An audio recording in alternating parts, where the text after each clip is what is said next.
don't know why I'm always coughing, Asa.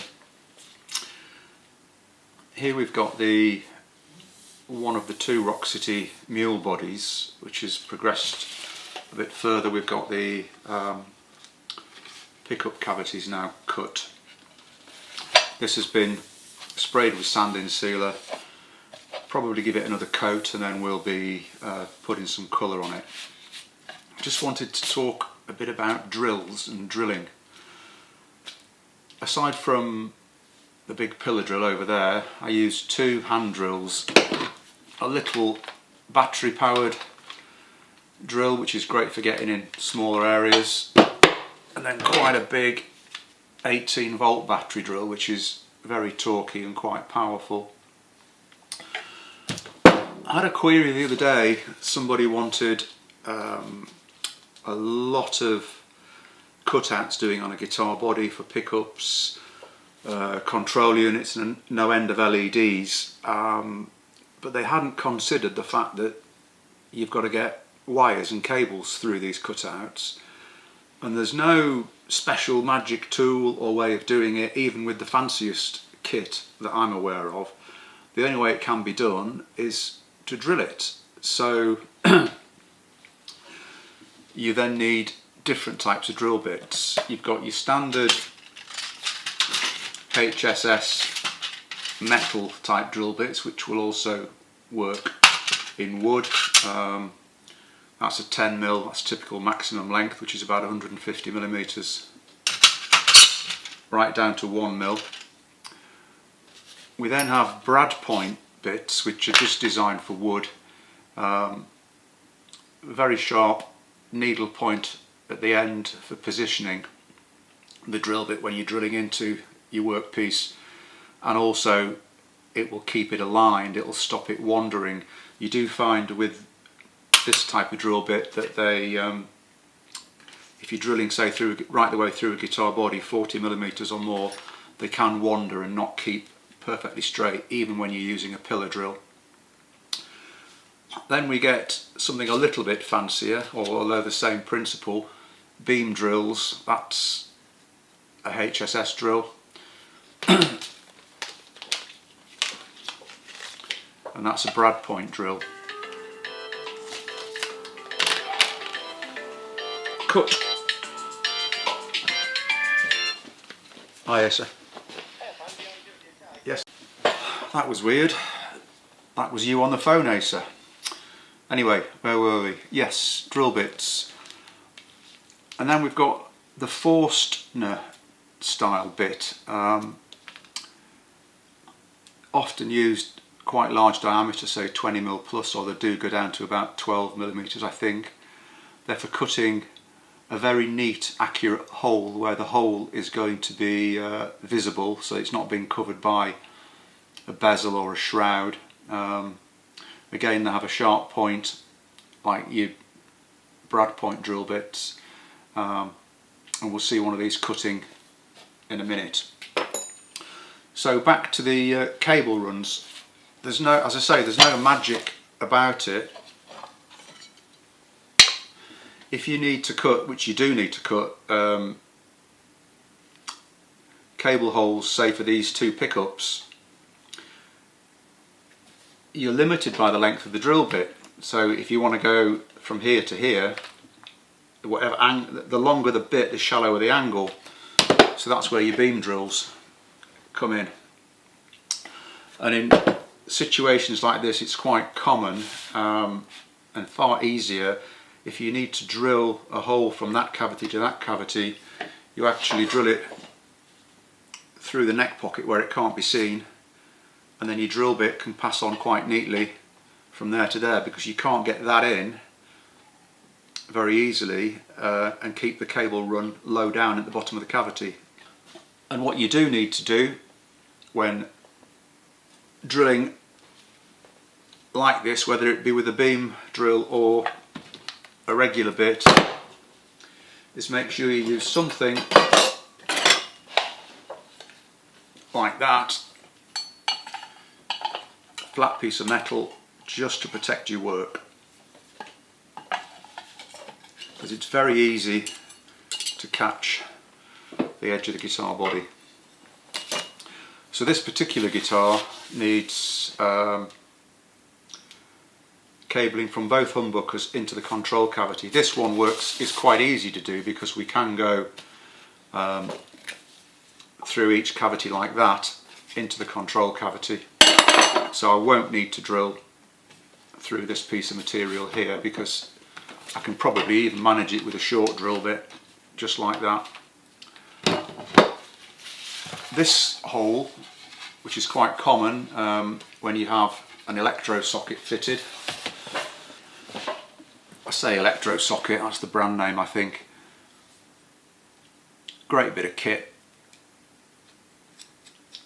Either threaded for imperial or metric. Obviously if it's imperial you'd probably be using, which I only ever use, the switchcraft jack, which it would appear, looking at all the vintage stuff, they seem to last a lifetime. A lot of the metric ones, they are complete rubbish. They're well worth 3, 4, 5 quid, whatever they cost. It's a little plug for switchcraft. So that drops in there and very neatly covers the hole that you've cut, and you'll have seen these quite common on Telecasters. That's a 22mm diameter hole which needs cutting with a Forstner bit, but we'll have a look at that, as I say, in a moment.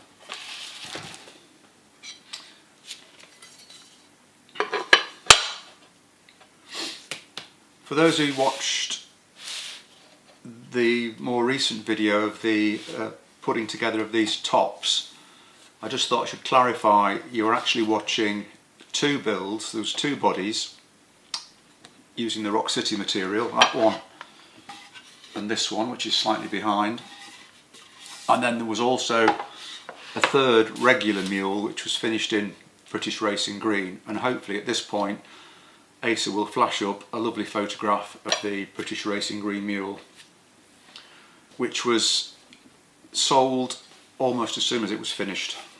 There will be another one on the way, I think, in Sonic Blue. Not quite decided that yet.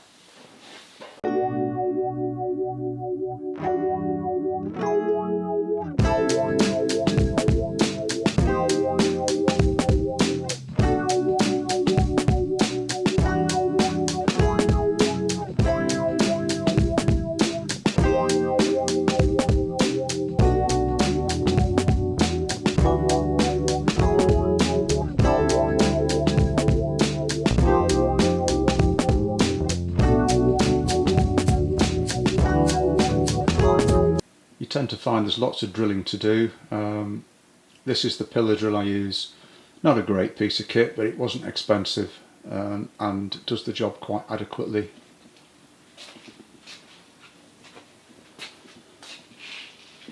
Currently has a Forstner bit fitted.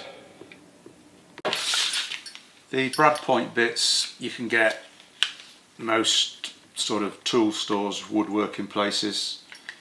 I get mine from Axminster Tools, but there's lots of places online.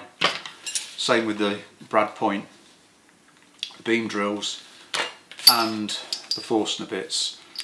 Price of these things varies massively depending on the sharpness and quality. Sometimes I find it easier to buy the cheaper ones. They don't last very long, rather than buying an expensive one and then inadvertently cutting through a nail or something else, which is a problem because I work with a lot of reclaimed material. These two beam drills are really handy. They're in the HSS style. The only place I could find to buy these was Stumac, so they cost a fortune, partly because of the shipping. If anybody does know where you can get them in the UK, please let me know. When you're drilling, the other thing to do is to be careful of your drill speed. If you're drilling in wood, you can be using higher speeds, 2,000–3,000 RPM. If you're drilling in metal, it needs to be much slower, 500–700 RPM. Depends on the material, but you certainly don't want to be drilling metal at high revolutions, because you'll just create too much heat, damage the drill bit and possibly damage the workpiece, and you certainly won't get the hole drilled any easier. So on this Rock City Mule we need to drill the hole for the output jack, which as I mentioned earlier is a 22mm diameter hole drilled with a Forstner bit. Always tape your work where you're going to drill it. Mark it up, measure it twice, measure it 3 times, whatever, but you will make a mistake one day. And using a brad awl, give yourself a good indent for the start of the drill. Pencils, when you're working on new work like this, I always use 3B, 4B. It's very soft. You do have to keep sharpening them to get a fine line, but it doesn't cause any indent into the surface. If you're using something like a HB, you could end up indenting a line when you apply pressure. Sounds like a very minor thing, but it'll certainly piss you off if you have done. And another little tip on your pencils, if you want to make them last twice as long, cut them in half, because you never wear a pencil out, you either lose it or somebody nicks it. Little words of wisdom there. So now we're going to drill out the output jack hole. I tend to keep new bits for particular work, so whenever I drill these, which I drill quite a few of, I keep a new drill bit which is only used for drilling those holes, and the various other sizes, perhaps when I'm routing out or drilling out for the cavities, I just use those till they go blunt and wear out.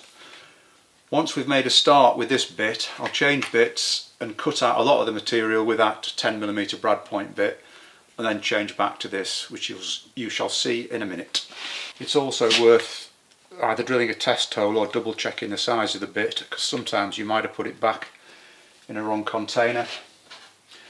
And again, make sure your work is clamped. It's so easy to not clamp it, cut corners, because it's only going to take you 30 seconds, but one day the whole thing will go skidding off your bench and end up with big dents in it.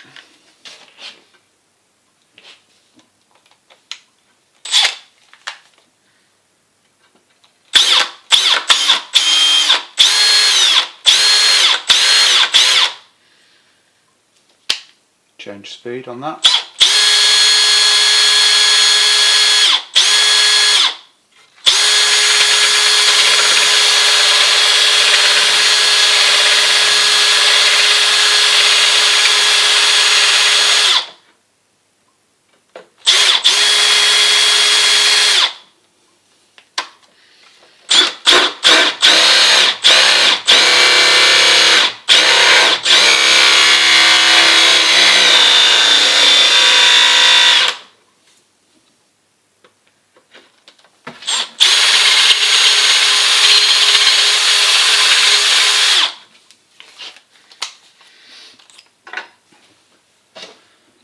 That's cut in about 5-6mm, quarter of an inch if you're left hand drive.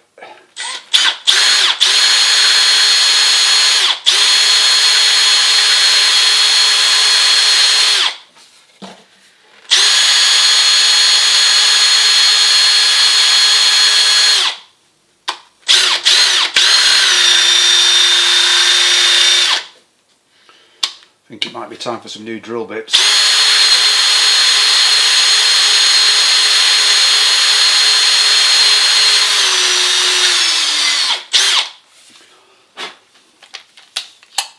So that 10mm brad point has removed a lot of the material, and this will now cut much easier.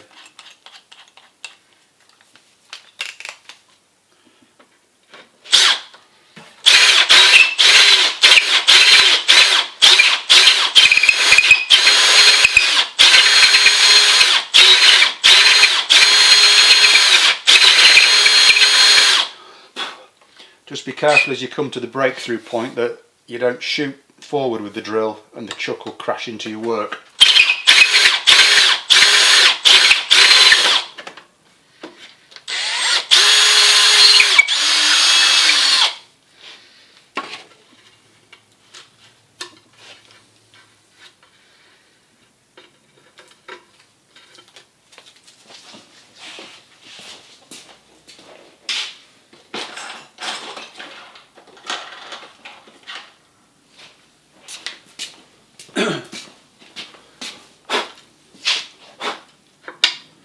nice clean fit. One of the things I forgot to mention with the Forstner bit is it does give you a very clean hole on the backside. There's very little breakout.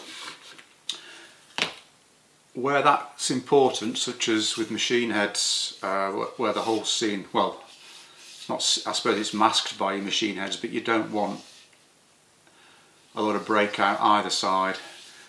If you're drilling front to back, always clamp something across the back of the workpiece so that the drill bit passes through the headstock or whatever you're drilling into your sacrificial piece of wood, and that will prevent breakout on the back. It's very difficult, very tricky to drill out and enlarge existing holes. You really need a reamer for that of the correct size, or you can try running various size drill bits, use them at a slow speed and run them backwards, but particularly with headstocks, which often you might need to enlarge a hole, it's very awkward, very difficult to enlarge an existing hole. And if you do need to do it, I'd recommend practicing on a bit of scrap first, just so you can discover the pitfalls. In fact, anything you're drilling or cutting, if you're not sure, always try it for size and to see how the material works on a piece of scrap before you do anything in real life. Not real life, you know what I mean.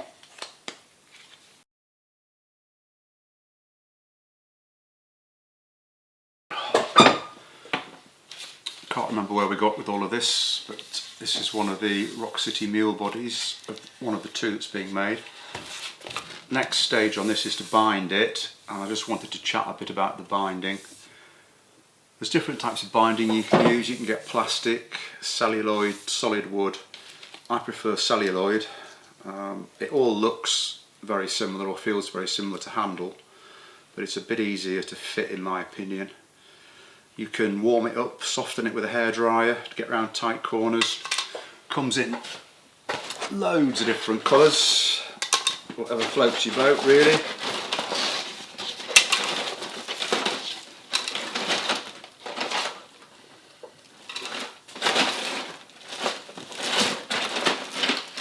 All sorts of stuff. This one is going to have a dark tortoise shell on.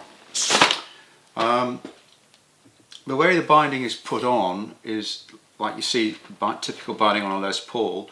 You have to route a rebate or a channel in the body, and for that you use a special cutter where the bearing follows the body and the cutter removes the material. But these binding cutters have a different size bearing. Normally the bearing is the same diameter as the cutter, so it cuts flush. When you buy a binding cutter, it comes with a selection of different size bearings which are slightly smaller, so you end up having the cutter recessed and gives you the correct thickness rebate. The best thing to do, I mean, they come with you'll get 1mm, 1.5mm, 2mm, 2.5mm rebate thicknesses, all varied by the size of the bearing, not the cutter. I always cut a test channel in a piece of scrap and then check the binding fits neatly. The binding can be glued on in a number of different ways. I like the celluloid because it'll you can melt it with acetone. So if you have a joint, for instance here, you can cut your joint neatly with a hacksaw or a Stanley knife or whatever you like, and then you can fill it ever so slightly and round it off with acetone, taking shavings of the binding, dissolving them in acetone, and it gives you a really good filler or a paste that's the same colour as your binding. You can glue the binding on either by brushing acetone on the back of the binding, which dissolves it slightly and it will then stick against your wood. You can get various binding cements, different glues. You put it on and then you buy yourself a great big box of rubber bands, and you hold it in place with rubber bands. All the fish markets sell these for putting on lobster claws, as a little tip. Personally, I don't like using rubber bands. I find it can disrupt the where the binding's glued down, the band can drag it or pull it away. I prefer to use super glue, and I glue as I go and then use an accelerator to cure the super glue almost instantly. And that's it in a nutshell. The binding is always put on so it stands ever so slightly proud of the body, and then it can be planed or scraped down to the same level as your finished surface. I don't think there's any point in showing you the routing, because all it'll be is me leaning over the workpiece with the router in my hand making a lot of noise and dust. Hopefully you can see the binding cutter there. So the bearing can be removed using a small Allen key, and it comes with a selection of different diameter bearings. I get these from Radian Tools. Good bit, does the job perfectly well, but you can get them from other places as well.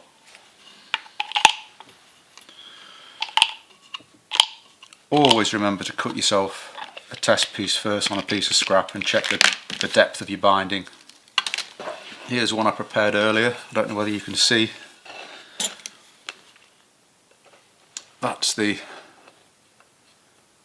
channel that's been routed. This is to test depth and thickness, and that sits quite nicely in there, standing about 1/2 millimetre above the top surface, so that can be planed and scraped down afterwards, and sits flush with the front face. So I know when that was in my router and I've cut it at that position that I no longer need to alter the router, and I can put the router straight on the body and start work. Here we've got the bearing channel neatly routed now. The binding channel, sorry. That will glue in quite nicely like that. You've obviously got to make sure that the surface that the bearing is following is absolutely as you want it. You've got any odd dip or fluctuation that needs filling before the bearing runs round. Don't do like I did once upon a time and get ahead of yourself and cut the output jack hole, because your bearing will merrily follow the body, drop into the jack hole, and therefore your cutter will then cut into your work and take a big chunk out of your work. But we'll not talk about that. So now this binding needs gluing on.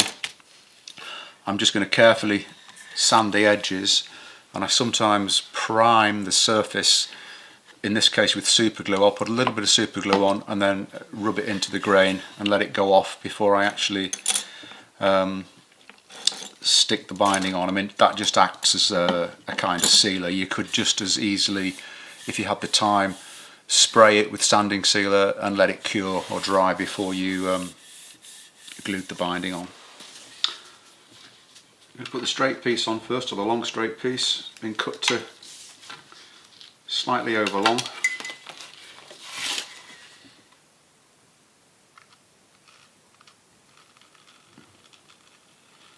You use a whip tip on the end of your super glue bottle.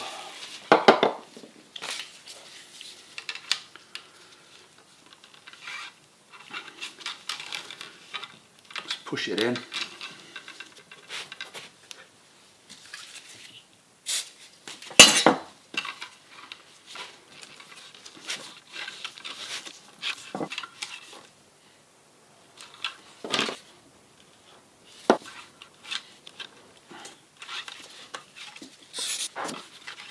If you're using a lot of this, the glue and the accelerator, it's advisable to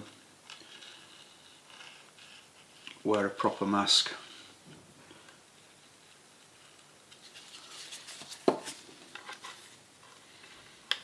That protects against the fumes.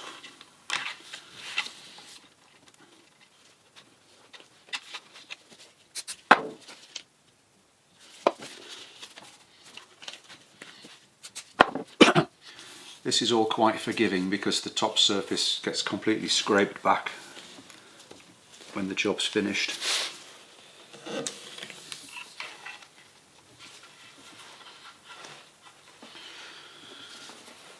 And perversely, it never sticks as well when it's on camera.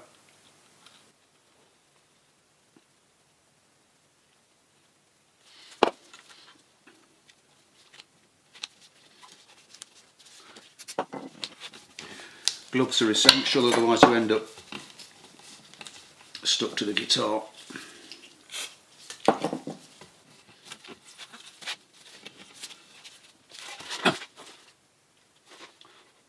Just a spot to secure each end.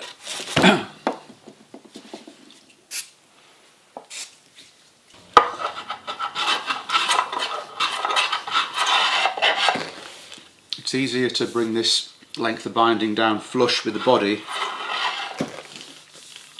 while there's nothing else, while there's no other binding on here. Once you put that side on, it makes that corner harder and that corner harder to work with, so I'll bring this to the correct level before I put the rest of the binding on.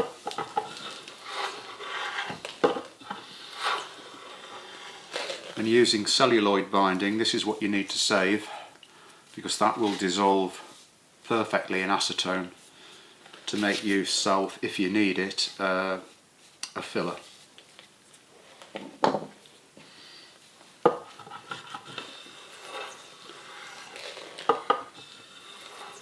You can use thumb planes, scrapers, whatever takes your fancy. I prefer this little block plane.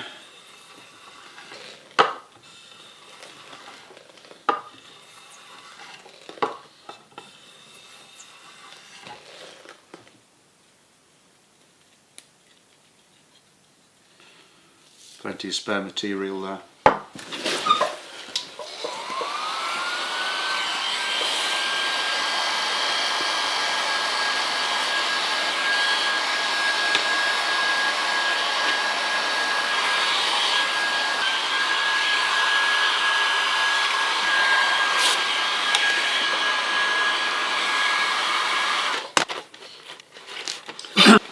If you have some really tricky tight bends, you can get it all to shape using a hairdryer or a hot air gun and hold it with elastic bands and do it all dry without any adhesive. And then once it's in place with the elastic bands, you can go over it again with the hairdryer so that the binding takes the approximate shape that you want. And then you can go back over it with your adhesive. So I've done that corner dry and that works quite well. I can now glue that area.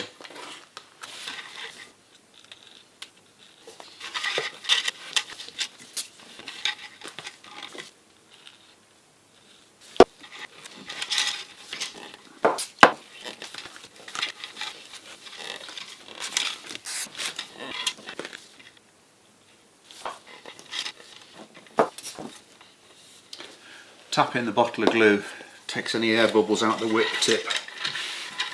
It's not some nervous affliction I've got.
with this guitar I sometimes cut the neck pocket first, however I'm going to bind right across the neck pocket area and then cut out and cut through the binding later.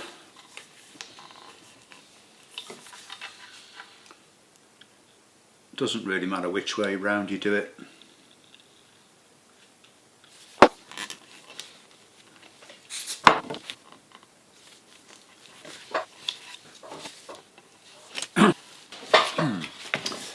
There we have it.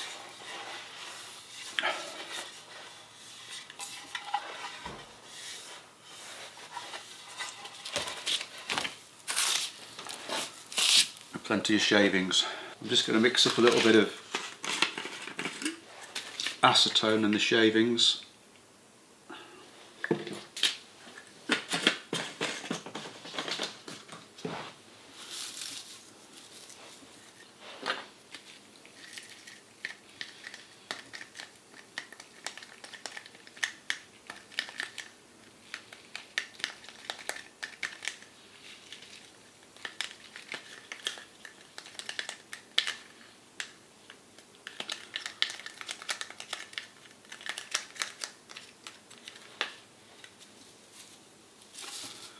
Makes a really good paste.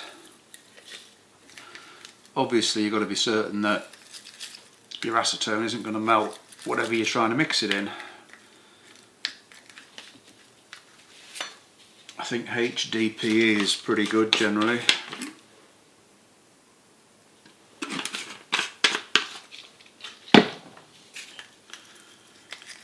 Don't use yogurt pots.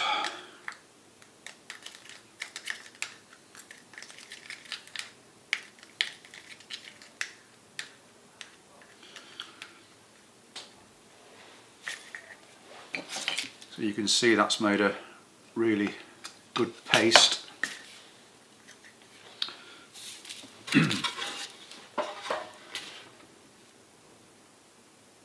Use a little bit on the corners.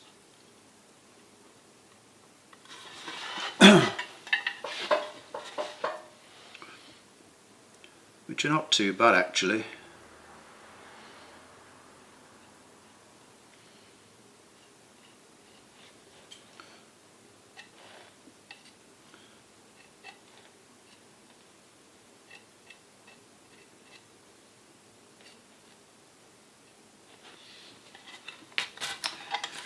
You do need to leave that to fully dry, which takes quite some time. And if you've got any small gaps around the perimeter, you can also use that to fill in.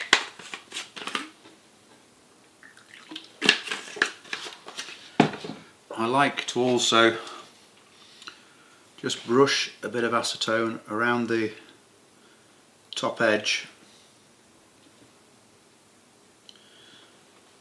and it'll just melt into the surface.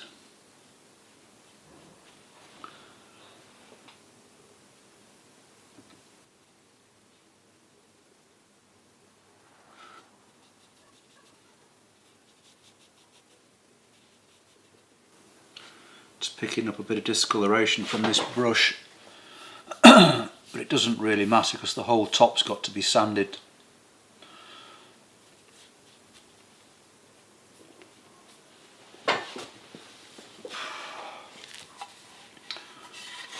And there'll be no harm in doing the body edge.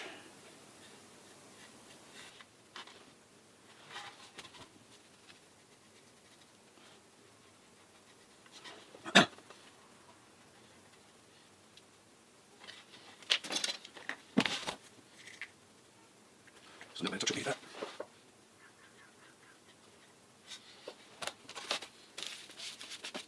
And that's it. That can be left to harden now, and I'll deal with it tomorrow. So here we've got the second mule body. I've just routed the neck pocket, makes a good tight fit. That you won't be able to see it on camera. That is my centre line, which has been on the body from the templates. Now the neck's fitted. As I've mentioned before, things can wander slightly, so we want 2 new lines.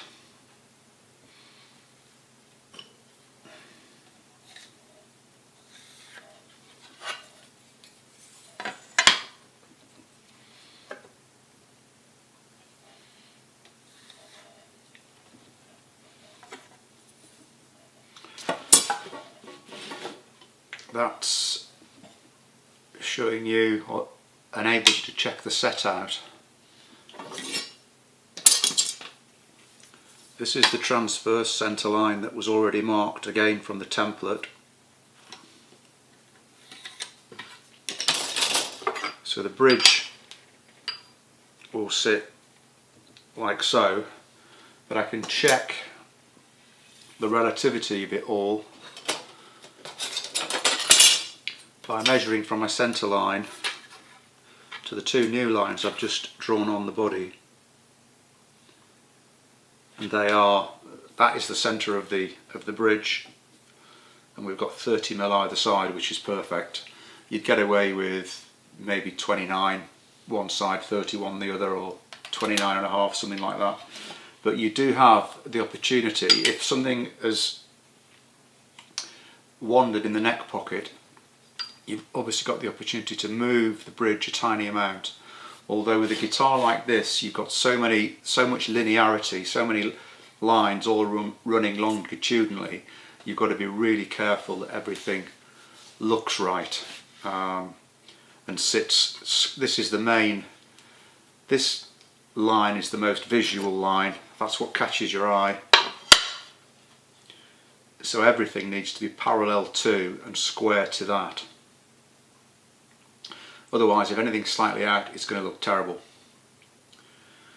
So the next thing is to cut out for the pickups. I always leave the pickup routes until I've checked the neck alignment. It's tempting while you're routing to cut your neck pocket and your pickup pockets, but again, you've got no margin for slight error when you're doing all this by hand and not on a CNC machine. So this is having Sun Bear pickups, P90 in the neck, and a Sunbird in the bridge. I'll be using templates. These are supplied by Simnet, 8mm thick, centre lines marked. I have had them supplied before by other people without centre lines. You might as well just chuck those straight in the bin. Always check the fit of your template. That's fine. And then you can set them out on the body. And just before I mark up and cut out the pickup routes, couple of final checks. That's where I think my bridge should be. It looks right. The 2 outer strings, that works very well on the edge of the fingerboard. And again, I'm really bothered about the linearity of this. So the bridge needs to be absolutely at 90 degrees to this line, which it is. And obviously I don't need to check it on this one because it's from a template, but if you were setting your bridge out, you need to know that the scale length on these is 25.5 inches, so you're 50% and 50%. You can't move your neck and you can't move your bridge like people often ask. So that's good to go now. With these lines I've marked on, I can now set out the position of both pickups and cut them out. And for that I'll need to remove the neck. At this stage I also like to mark the position of the bridge mounting holes with a brad awl and the 2 outer string through holes. It just makes life really easy for repositioning when you're repositioning everything dry. Also, when I fit the bridge, I'll initially only fit it with 2 mounting screws.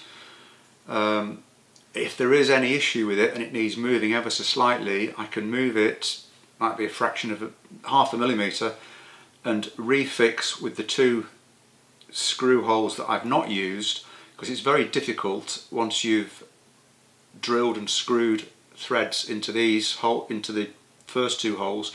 It's difficult to move anything, because the minute you try and move it, the old thread pattern will just pull your bridge back. So I'll leave a fresh pair of holes, and when I'm satisfied with absolutely everything, I'll then drill all 4 and put all 4 screws in. Templates are positioned, marked out. That will now be mostly drilled out with a Forstner bit before it's routed. Template's just dry at the minute, but it will be stuck down with double-sided tape. There's no pickup surround on this, but you need to be careful when you're setting out your pickups that you allow for a surround, so you don't want to